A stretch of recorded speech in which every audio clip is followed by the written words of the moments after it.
Volume 1, Chapter 54, The Development of West New Jersey. Despite the Quaker control of East New Jersey from 1682 on, and the eager plans of Robert Barclay, that colony was never in any sense a Quaker settlement. The preponderance of Scots that emigrated there in the 1680s were Presbyterians fleeing from persecution rather than Quakers. The same was not true, however, of West New Jersey.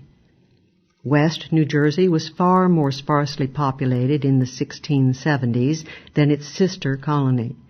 There were no previously existing Puritan settlements, as in East New Jersey. We have seen that John Fenwick, a part proprietor of West New Jersey, founded the settlement of Salem and began to act as the virtual dictator and feudal owner of the colony. Fenwick was arrested in late 1676 for usurping the government of the colony and was convicted and fined in New York. At this time, the joint proprietors of West New Jersey, all Quakers, were Edward Billinge, William Penn, Gawain Larry, and Nicholas Lucas, and Fenwick's small share was transferred to two of his creditors.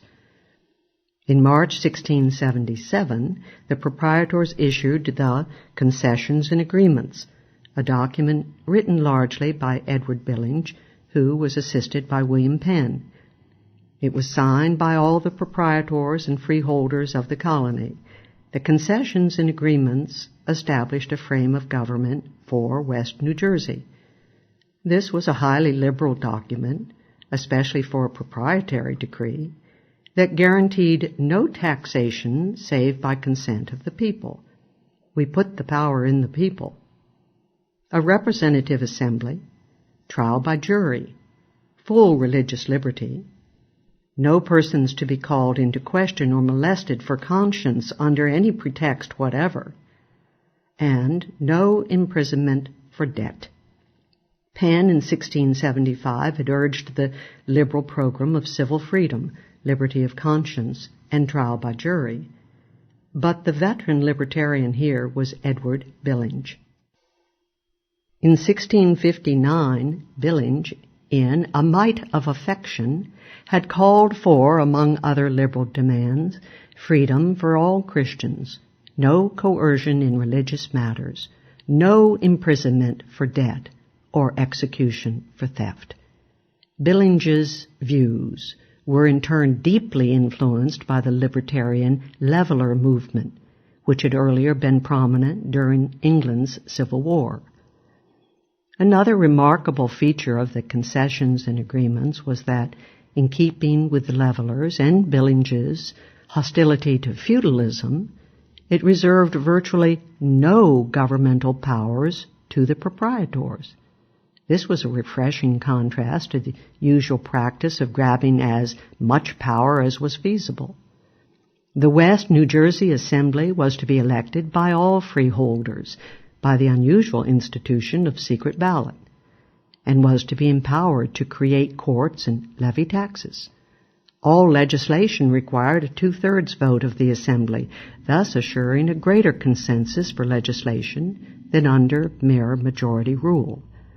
Furthermore, the colony was to be fully self-governing, with all executive power in the hands of 10 commissioners appointed by the Assembly.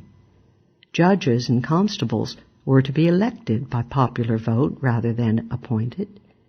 There were other unusually libertarian features of this Constitution.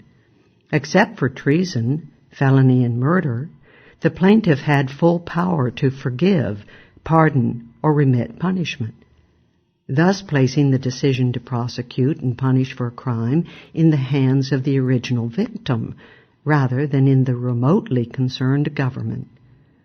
Punishment for theft did not consist in paying a supposed debt to a mythical society by languishing unproductively in prison at taxpayers' expense. Instead, it consisted in making restitution to the victim for the crime, and in working off this debt to the specific injured party. Furthermore, the beginnings of excellent long-standing white Indian relations in the colony were assured by the provision that any Indian claim of injury would go to a jury of 6 whites and 6 Indians. In keeping with the old leveler opposition to feudalism, there was no provision for reserving land to proprietors. The shares of the proprietary were widened to 100, and the lands offered for sale. A head right system for wide distribution of land was instituted to induce settlement, with 70 acres granted to the first settler, plus an extra 50 to 70 acres for each servant brought over. Later settlers were to receive 40 acres and 20 to 30 for each servant. Fortunately, there were few indentured servants in the colony, and therefore the land distribution was closer than usual to libertarian homestead allocation of new lands to first settlers. The unit farm was generally of medium size. The lands divided among the proprietors, however, were sold to speculators and therefore remained in large units until sold by them to the actual settlers. This transfer of land to the settlers was fortunately rapid, however, as the proprietors and speculators, eager for quick returns, subdivided the land into small 100 to 200 acre plots to ensure rapid sale. Another concession to feudalism and land monopoly was the requirement of a quit rent, ranging from a halfpenny to 1 penny per acre. The proprietors quickly organized a Quaker settlement in 1677 at Burlington in West New Jersey. However, self-government under the concessions and agreements was not to be established readily. Governor Andros of New York, who had arrested Fenwick for assuming governmental powers in West New Jersey, now asserted his right to govern the territory from his Newcastle bailiwick, and to subject it to Newcastle constables and courts. Furthermore, Andros insisted that all ships trading with West New Jersey had to pay the New York customs levy at Newcastle. West New Jersey's protests against this levy were to no avail. Andros did benefit the West New Jersey citizens, however, by remitting quit rents for 3 years to encourage settlement.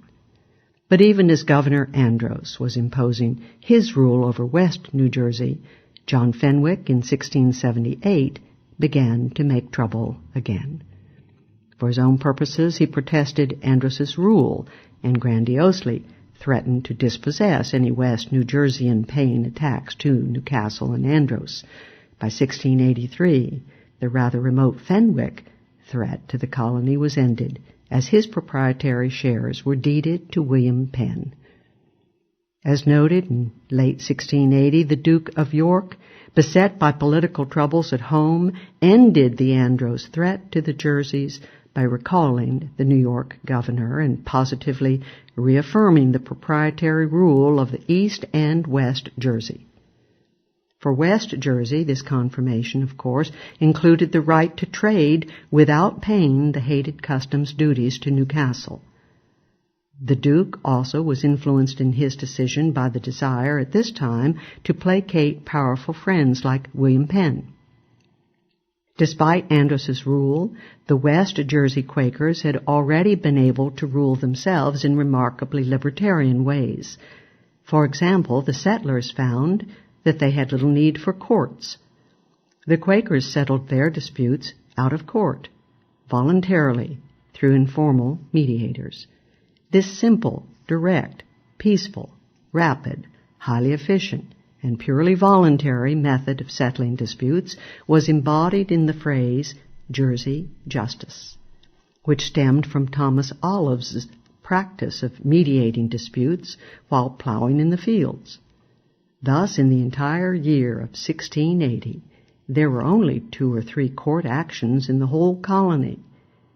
The people of West New Jersey were not, however, destined to enjoy the rights and liberties of the concessions and agreements unmolested or undiluted. For in confirming the proprietary rule of West New Jersey, the Duke of York took it in his head to grant the sole right of government in the colony to Edward Billinge, who thus became by far the most important proprietor. Alas, the behavior of Edward Billinge is yet another illustration of the heady wine of power corrupting the principles of liberty.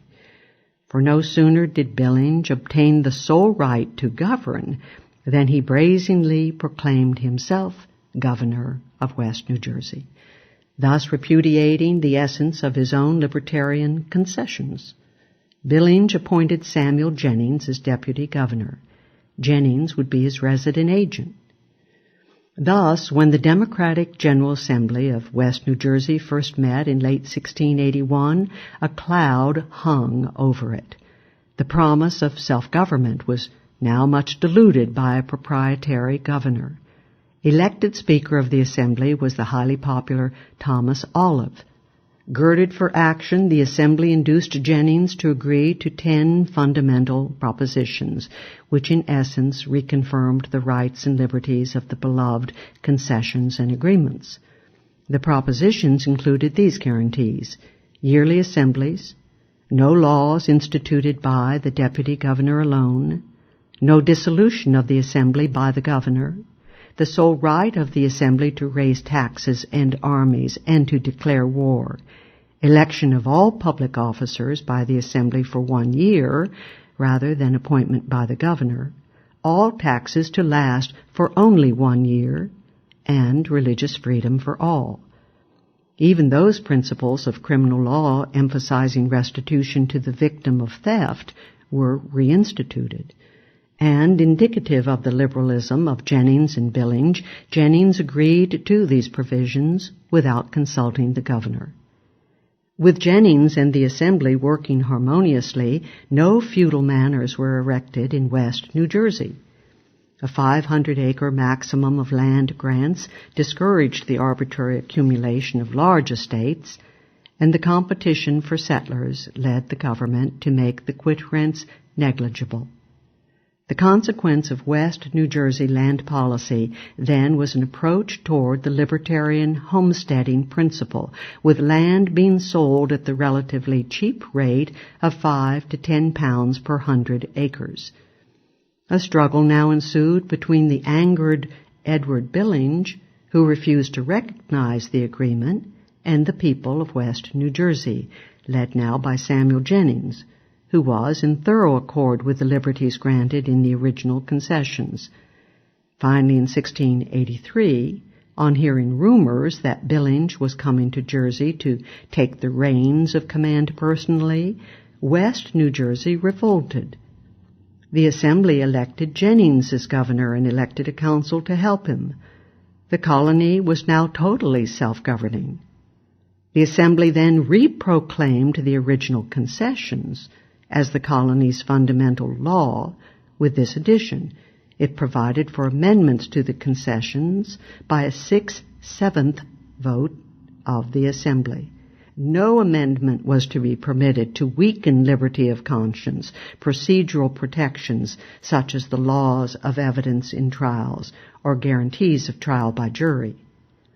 Billinge's reaction was to have his sole right to govern immediately reconfirmed by the Crown, and then to submit the dispute to a Quaker arbitration board of 14 who decided for Billinge on the peculiar ground that it was impossible to divide the right to govern into many parties.